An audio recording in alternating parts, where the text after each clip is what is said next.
Hey, beautiful souls. Okay, before I even start this, let me apologize in advance, okay? Because I live next door to a church and I think they're about to start their rehearsals. So you may hear some instruments or whatever in the background. I'm gonna try to tell this story as quickly as I can to avoid the noise, but even if I can't avoid it, y'all just ride with me for a minute.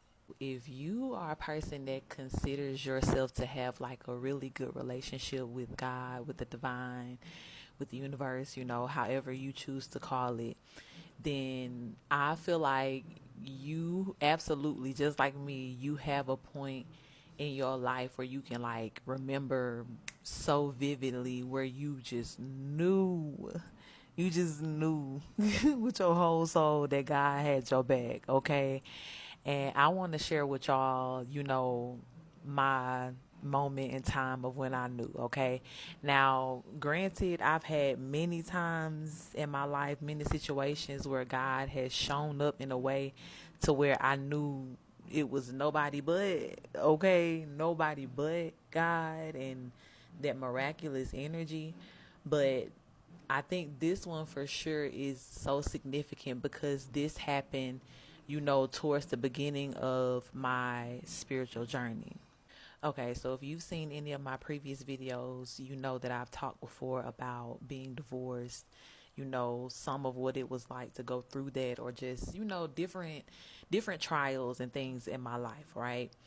But this story definitely goes back to the time, right, where I was starting the separation when I got put out of my own house, right? And after that, I was living in my car. So around this time when I was living in my car and I was still in my hometown, um, I would park at a young lady's house who I considered a friend at the time. It was her and her siblings staying in the house. And I would kind of park outside there and, try to sleep in my car, and I did that because I felt like, all right, at least I'm somewhere semi safe, right? As safe as I can be sleeping, throughout the night in my car. Um, but at least I'm around familiar people or I can go spend time with them, up until a certain time and then go to my car just to sleep. Like, whatever. Anything that can make the load feel just a little bit lighter, right? And so a couple of months had gone by and I had to meet um we were still married at the time, right? We divorced 6 months after that separation. But I had to meet him to get something and at random, right, he asked me, he was like, "You still living in your car?" And I was like, "Yes." And he was like, "Where do you park?" Right? And me not knowing any of the things, right, that we have discussed, that I found out that, was revealed one way or the other, me not knowing anything, I'm just talking whatever. "Oh, I park at such and such house," or whatever. And he was just like, "Oh, okay." Was it even 1 or 2 days later, this, friend that I had was like, "Hey, I'm going to somebody's house. If you want to sleep in my bed, if you want to go in the house and sleep in my bed tonight, you can because I'm going to spend the night there."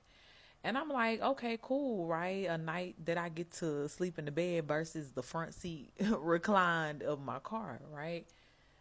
Same night, I get up the next morning, or let me tell you how it happened exactly. I was laying in the bed. My friend walked into her room, right?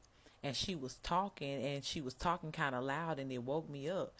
And she was like, "Oh, friend, I didn't know that you were here. I thought that you had left already because your car is not outside." And I was like, "What do you mean my car is not outside?" Like, how can that be?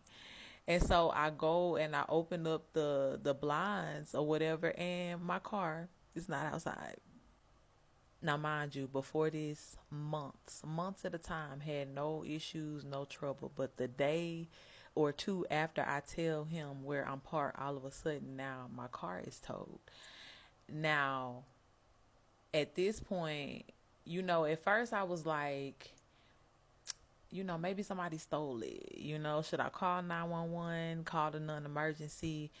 And my friend was like, "Well, Either way it goes, just call the non-emergency, because if it is the case that it has been towed, they'll have it registered in their system, and then they can tell you where to go get the car or whatever, or whatever you have to do. So we do all that, find that the car was towed that way, right?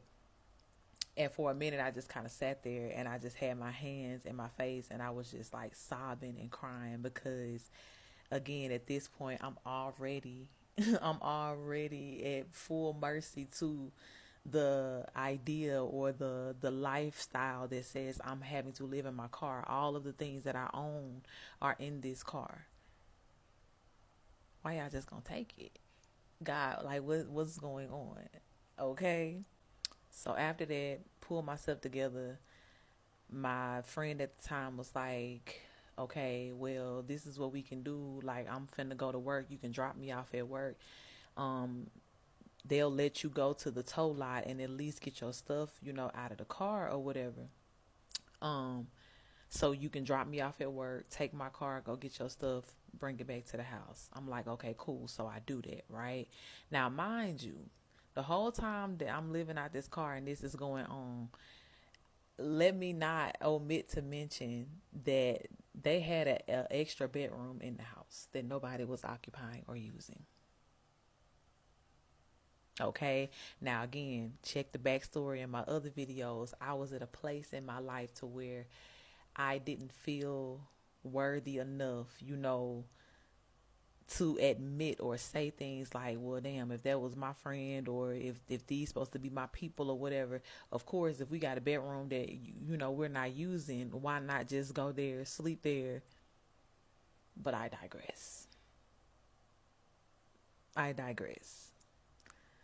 But at the time, right, I kind of had no choice but to take, the things into their room, right? So I take the things into the room. A day or two later, my friend texted me and was like, um, hey, I need to talk to you whenever you get a chance or when I get off work, something like that, right? And I'm like, okay, cool. So I meet up with her, where she came to the house, and I go into the room to meet up with her. And she was like, I'm sorry, but the fam saying like you gotta go. And mind you, all the people in the house also watch this happen, right? They watch. They're knowing why I'm inside of the house right now, because my car got taken away. Okay, my house at the time just got carried away on the back of another tow truck, right? So they know why I'm in the house. Before this, again, I wasn't even trying to stay in the house. I didn't ask about the room, none of that, right? But they saw the situation I was in and still was like, yeah, you gotta go. You gotta figure it out. Da da da da. Okay, cool. So again, I'm having my moment to where it's like, God, all right, what we finna do? And God again was like, watch this, right? So also in my backstory, I told you guys that I was born and raised in the church, right? And I worked for the church for the majority of my 20s, right? Pretty much into up until I was like 30.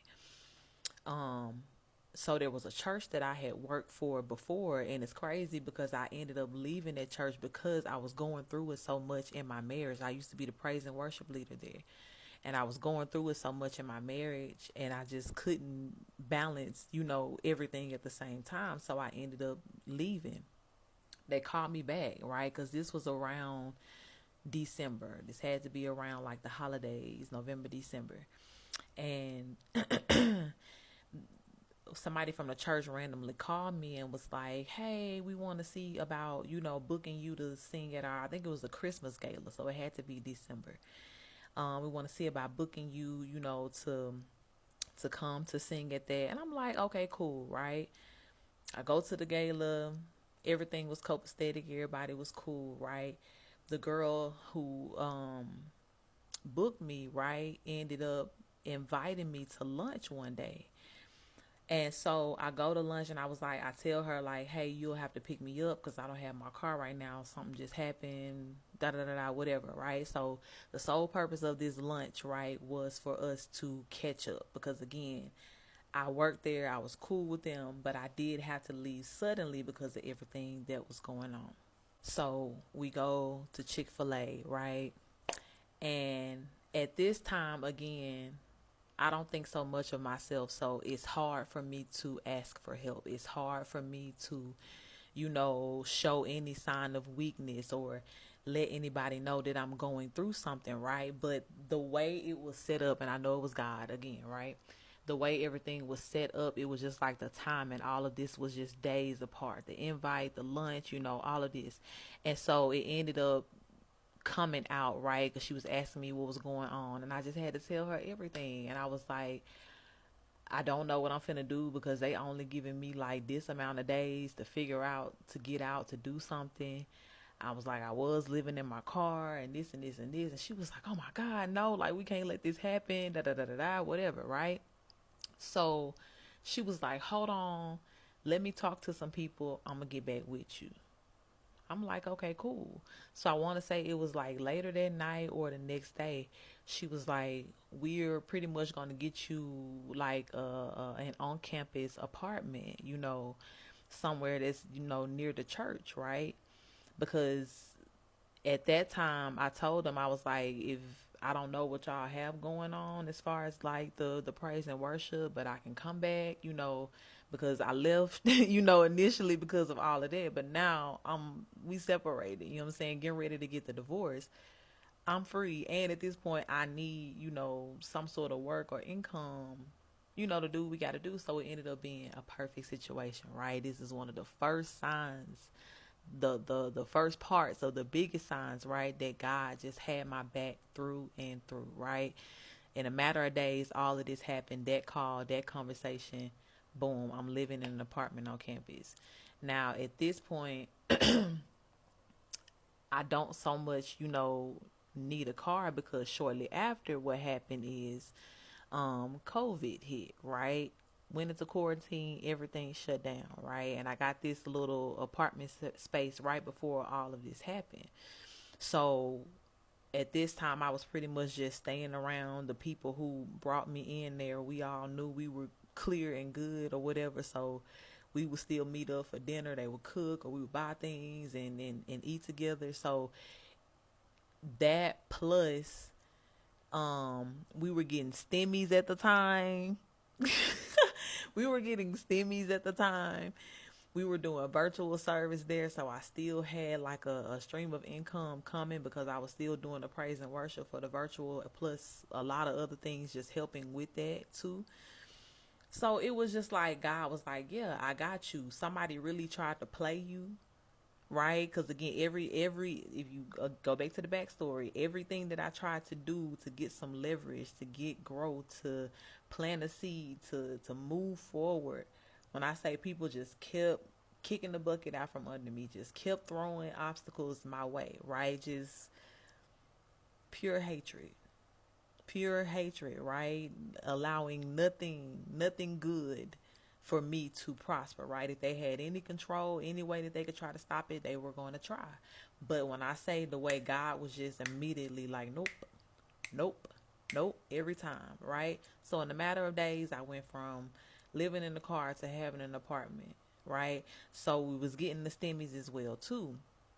And at that time, I also was able to get on unemployment, right, for my self employment that I had, because I was doing voice lessons, right, working with all forms of music, doing engineering, anything you can imagine with music. I was working for myself, and I had been for 5 years at that time, or actually more than 5 years, right? So I was able to file for unemployment. So we had that coming through in the STEMIs, right? So after a while, I was like, I really need to see about trying to get another car. And so I thought about, it was a musician that I had worked with before, that he, lived and worked in the same area where I was staying at the time. And I was like, I called him and I was like, hey, do you still, flip cars and sell them, right? Because he would go, and mind you, I'm from the South, the Midwest, okay? Um, so people used to go and buy cars like from the junkyard. They would be mechanics. They would fix them, or they'll buy them from the auction very, very cheap. They'll fix them up, put a new body on it, new motor, right? and then they'll have like a salvage title for it.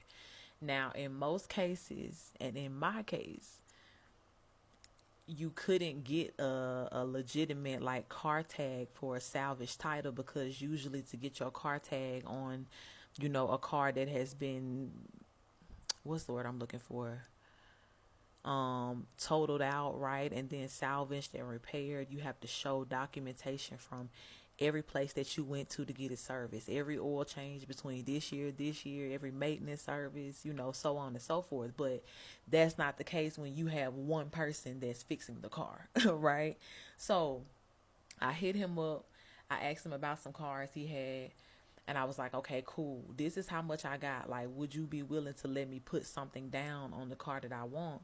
And then I'll make some payments, right, to pay off the rest of the car, right? And then you can give me the keys at that point, right? But I'm pretty much just paying you to hold it for me. And he was like, yeah, that's cool. I'll do you one even better, right? Because you my homie. How about I give you a loaner car to drive in the meantime of, you being able to pay off the car? And I'm like, what? Sure, of course. Like, I'll take that, right? So, y'all, the loaner car that we agreed on was a black Altima, a black Nissan Altima. And it was a manual, right? And which was cool because I knew how to drive a manual. I learned how to drive a car on a manual, right? 5-speed. It was one of his personal cars. And so he was like, well, if you don't mind, shifting the gears or whatever, like, you can take this car. And I'm like, cool, bet, that works. He was like, all right, I'm pick you up on this day, and then we're going to go and get the car or whatever. I'm like, all right, cool. So the day that he picks me up in a Lincoln Town car, right? And I'm going to insert a picture of the car right here, okay? He picks me up in this car. Old school. It's the Cartier version too, like nice leather seats. And when I say this was a luxury back in the day, babe, luxury, okay? It was everything a Crown Vic wanted to be. Okay? This man picked me up in one pearl color, had the little, did it have a rag top? I don't think it had a rag top. Maybe it didn't. I can't remember. But when I say pristine car, and when he picked me up, I was like, who car is this? Like, what is this about? And he was like, you like this car? I was like, it's cool, right? Not thinking that I want to be driving this, right? Because this is a extra long, you know what I'm saying? Like, you once you see the picture, you'll understand. Okay. But I'm like, yeah, my father owned one of these cars. Like, he had a long line of Lincolns, right? Like, I'm used to this. But me driving it, I'm like, nah, it's cool. Like, I'll take the Altima. That's more my speed, right? And he was like, all right, cool. So he was like, but this is what we gonna do because I gotta go somewhere today. Or I think he had to go to like another auction or something like that to get a car. He was like, I'm just gonna get you to drop me, back off at this other car in my car, and you'll just keep this car until the weekend. And then we'll, do the trade or whatever, right? I'll make sure I put a tag on the back of here, and then we'll just do the trade. And I'm like, all right, cool. Sounds good. Babe, do you know that was the car that I literally stayed in, right? Once I left my hometown and ended up driving to California, that was the car I drove from Memphis, Tennessee, all the way to and through California. Stopped in different places on my trip there. When I say it was the best car I ever had. The craziest part is the tag that he put on it, it didn't match the car. It was like, it was valid as far as the date was concerned, but the car that it was registered to was not the car that I was driving. Ask me, did I get pulled over? Several times. Ask me, did I ever get a ticket? Never. Not once. I got pulled over in my hometown. I got pulled over in Arizona. I got pulled over in California. Everybody asked the question about the tag, and I just told them the truth. I was like, it's a crazy story. I don't know if you want to entertain it. Like, I promise you, hands to God, I'm not lying. And they'll be like, okay, tell me, right? Because this is the other thing. As I'm traveling and as I'm leaving, right, from my hometown to California, you can see that I have things in my car, right? Like, I'm clearly moving. So they know I'm not lying, to a certain extent. But I'm just like, yeah, God told me he had a car. I was trying to buy it. I put money down. So essentially, I ended up buying this car for, I think I put down like $800, $900 or something like that, not even 1,000. And he stopped answering the phone, and so I just kept the car, and I had no way of getting the tag because it was a salvage title, and now I'm having to move, and this is the only car that I have. So what can I do? And so every person was just like, for real, it was almost like as if God was telling them, like, yeah, leave her alone, she good, she's on the journey right now, like, we need her to get to where she's going safely with no problems. Not one wrote me a ticket. Everybody was just like, all right, technically I'm supposed to take the tag off your car, but and I'm gonna say only one officer actually tried to take it off. All the other ones was like, I'm supposed to take it, but I'm not, because if I take it, you're gonna keep getting pulled over all the way to your destination, but make sure you take care of it when you get there. I'm like, okay, okay, okay. One tried to take it off, couldn't get it off. He was like, I don't know what you put it on there. I had a friend that put it on there for me before I left, like secured it on there for me before I left. I was like, yeah, I don't know. But thanks. Have a good night. I appreciate you for not writing me a ticket, like I'm telling you. Even before I left, right? Because take it back to unemployment. When I first got it, right, there was some discrepancies and there was a delay, right, on some back pay that they owed me. I never got it, or I miscalculated and I thought that I had gotten it, right, but I never did. And so right before I ended up leaving, right, Memphis to go to California, I'm going through my stuff, sorting things, trying to lighten the load that I'm going to put in my car. I go through a bag of junk mail, what I feel is junk mail. There's an envelope there, no title, no name, no nothing on it. It's just a blank white envelope, almost like the envelopes we used to get when they would try to give you like a credit offer, right? So I'm thinking it's just what it is. But instead of me just throwing everything away, I was led by God to go through each thing one by one by one. Pull it out. It's a prepaid card, right? Now, this is where the discrepancy came in with unemployment at first, because I had requested a card, but I never received a card in the mail. So I ended up having to switch to direct deposit, right? So this card, however it happened, right? They sent it to the wrong address, but the mail still ended up coming to me. Somebody handed me some mail and was like, here, this was, here with your name on it. I'm like, okay, cool. Open it up, prepaid card that we was looking for at first. Tell me why. Tell me why. It's like well over thousands of dollars that is on this card and available. Days before I'm supposed to leave, right? And mind you, I'm still leaving on faith at this point. God has shown me enough through this series of events, like over these past months, right? The divorce got finalized. Everything with that was the way it was supposed to be, right? Despite what, people tried to make happen this. And I'm like, God, at this point, you got it. You got it. There's nothing or nobody that can convince me that you do not think strategically when it comes to my life. And for that, I'm so very grateful. So very grateful.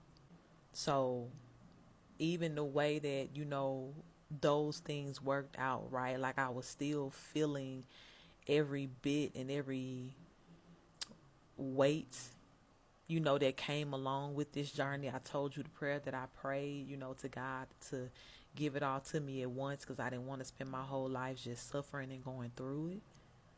Show me what I need to know. Show me what I need to learn. Show me who I need to be, right? So it still was the gravity of I lived in my car, but there was still also this heavy gravity of God's love that always surrounded me in each and every, moment of that journey, right? Everything. I had no idea how I would do this or do that, right? Which was the point, because it was for God to do for me. But the fact that I was unrelentless, right? Sorry, relentless, yes, relentless about what it is that I could do, which was keep my faith in the Most High, keep being obedient, right? Stand on business when I said that I was going to do something, right? Or stop doing something, whatever it may be. Even just the obedience to know when to go, how to go, when to leave, everything was so strategic. So even now, when I deal with my clients, right, they know that they can't come to me and be like, well, I want to leave, but I can't, or I got to have this first, or this and this and this. And it's like, nah, you really don't. Because once God gives you a way of escape, everything that looks like a need or a resource for you along that path will be provided as you go. Period. And when you're really serious about it, God knows that and will make sure that you have that what you need, right? Because of that reason, because of knowing that you are serious about what you're trying to do on your journey.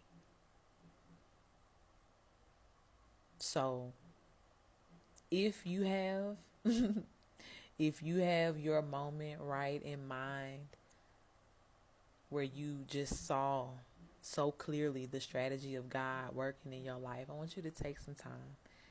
Think about it today. Give some gratitude for it. And especially in the moments where you may find yourself in the present time having trouble believing or accepting, what is, or even just remembering that God has your best interests at heart. Remember those moments. Remember when it was clear. And remember always that when it needs to be made clear to you, it will. Okay, I love you guys so much. And I'll talk to you again soon. Peace.